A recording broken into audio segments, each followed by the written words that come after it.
Ito ay dinurog na sambong mga kakabs. Ito siya. Very powdery, no? So, yung kagandahan ng mga dinurog na sambong mga kabs, kasi yung, alam niyo ba yung sambong mga kabs, or tinatawag dito sa Bisaya as gabon, meron po siyang mga hairy ba?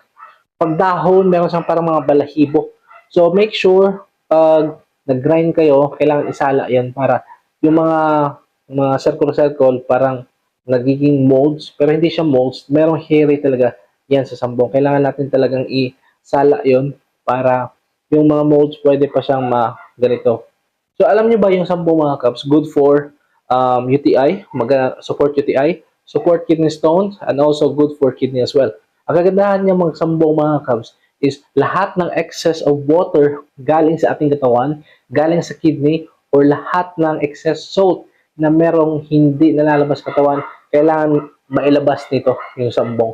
Yan po yung pinaka gusto ko sa sambong. At kailangan Monday to Friday lang po natin inumin bilang isang tea ito. Kasi diuretic po siya. Meaning, yung diuretic mga cubs, nakaka-dry po siya sa kidney. So meaning, Monday to Friday, that's really good para malinis yung kidney natin. And Friday, Sabado, tsaka Linggo, para makapagpahinga yung kidney natin na hindi siya totally dry. Kasi nalalabas talaga niya yung mga electrolytes, yung sugar, yung anong tawag nito?